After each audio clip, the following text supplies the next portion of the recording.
petite séquence vidéo, au cours de laquelle nous allons parler un peu des savoirs scientifiques. Comment ça se construit? Comment construit-on les connaissances que vous et moi, nous utilisons régulièrement là, à l'école là? Parce que si on appelle ça des connaissances, on appelle ça des savoirs scientifiques. Comment les produit-on? Comment les construit-on? C'est un peu ça l'objet de cette petite séquence vidéo. La construction des savoirs scientifiques ou bien la production des savoirs scientifiques. Alors, je vais vous présenter un peu comment ça se passe. Les savoirs scientifiques sont construits par des chercheurs et des chercheuses, les hommes et les femmes. Voilà.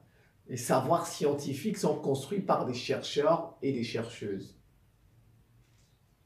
à travers ce qu'on appelle la recherche scientifique. Ils font ce qu'on appelle la recherche scientifique. Parfois, c'est en équipe. Le plus souvent, majoritairement, c'est en équipe. Bon, parfois, ça peut se faire individuellement, mais ça doit quand même être validé par la communauté scientifique. Même si on le fait individuellement, on le découvre, mais la plupart des savoirs scientifiques, ça se fait en groupe. C'est-à-dire dans des centres de recherche, dans des laboratoires. Mais comme on dit, il y a toujours des individus qui sont spéciaux. Voilà. Il y en a toujours qui sont des Einstein, qui sont seuls dans leur coin, qui font... Et puis, bon, mais en gros, vous devez... En général, ça se fait dans des structures où il y a plusieurs chercheurs et chercheuses. Alors, cette construction, en fait, la construction, la production, ça part d'observation. On commence d'abord par observer. L'observation, c'est très important, l'observation. Et après les observations, on confronte à la réalité, ce qu'on appelle les expérimentations. Observation, expérimentation, et ensuite on fait des conclusions. Voilà comment on construit les savoirs scientifiques. Tout ce que nous apprenons là, les savoirs scientifiques, ça part de l'observation, de l'expérimentation, on expérimente, et ensuite on fait des conclusions. C'est tout, les trois. Les conclusions sont formulées. En fait, ça part de l'idée, on a une idée de départ. On a observé quelque chose, ça nous a donné une idée. Ah ben tiens, donc en fait, on part de l'idée au consensus scientifique. Parce qu'en fait, les savoirs scientifiques sont des consensus. C'est des gens qui se mettent d'accord. Ils disent, bon, d'accord, en fonction de ça, nous sommes d'accord que ça, c'est un savoir scientifique. En fait, mais ça part d'une idée. C'est quelqu'un qui a eu une idée, ou bien un groupe d'individus, de chercheurs, qui ont eu une idée. Et pour aboutir au consensus scientifique. Bien sûr, ça peut aussi emmener à la controverse. On peut ne pas être d'accord, comme de nombreuses théories scientifiques, par exemple celle de Einstein, au départ, n'étaient pas toujours, ont été contestées. Voilà, c'est ce qu'on appelle la controverse. Mais vous devez retenir ceci, que les savoirs scientifiques partent toujours de l'idée, voilà, au consensus scientifique. Quand la communauté accepte, c'est un consensus, on dit bon d'accord, on est d'accord avec ça. Mais parfois, on peut réfuter, c'est ce qu'on appelle la controverse. En fait, ça commence comment? Il y a une idée initiale, il y a une idée de départ, on appelle ça idée initiale. Vous avez le questionnement, après on se questionne. Le questionnement. L'idée de départ, en fait, ça part, comme je vous ai dit, on observe. On a observé quelque chose. Voilà. Après le questionnement, il y a émission d'hypothèses. On émet des hypothèses. Bon, s'il y a eu ça, eh ben, peut-être que c'est parce qu'il y a ça, il y a ça, il y a ça. Ouais, ça sont des hypothèses qu'on émet sur ce qu'on a observé, sur l'idée. Vous avez l'idée. Ensuite, ça suscite du questionnement. On se pose des questions.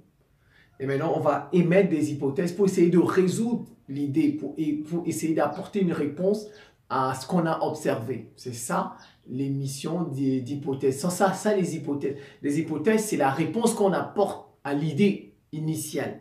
Maintenant, on va confronter ces hypothèses à la réalité.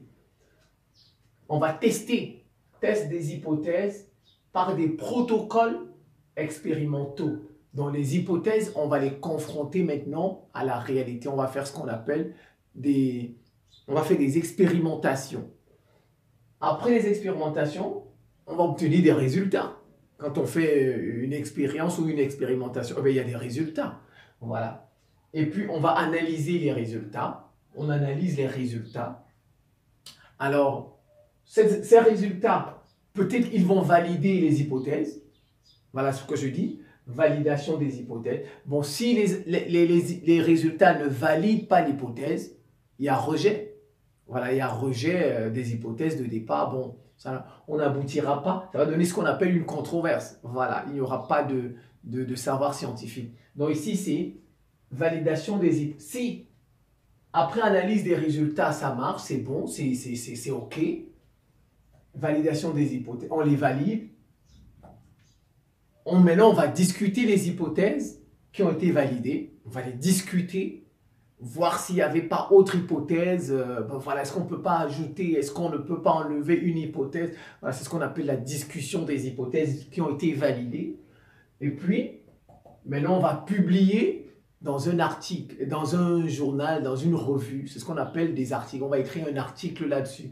Donc, publication des résultats et les méthodes qu'on a utilisées. Vous voyez, avec le coronavirus, on a beaucoup parlé de ça, de Science, du Lancet, tout ça. On va publier dans une revue scientifique, mais aussi les méthodes qu'on a employées, voilà, voilà, dans un article. Et maintenant, d'autres équipes, pour que tout le monde adhère, on va donner ces résultats à d'autres équipes afin qu'ils fassent la même expérimentation. Voilà, donc après publication, d'autres équipes passent à l'œuvre, voilà, et c'est comme ça qu'on aboutit au consensus scientifique. C'est comme ça qu'on aboutit au savoir scientifique. Voilà, c'est d'abord une équipe qui a commencé ce travail. Maintenant, il faut donner aux autres pour voir si ça marche aussi, si ça marche sous d'autres cieux. Voilà, parce qu'une vérité scientifique, elle doit marcher ici, elle doit marcher de l'autre côté, elle est universelle. Donc, s'il y a une vérité qui marche en France et qui ne marche peut-être pas au Japon, ce n'est pas une vérité scientifique. Vous voyez, c'est un peu ça, parce que la science, elle se veut universelle. Voilà un peu comment on construit les savoirs scientifiques. Donc, je pense que je vais m'en tenir là. C'est la fin de cette petite séquence vidéo. Je vous remercie pour votre attention et à très bientôt.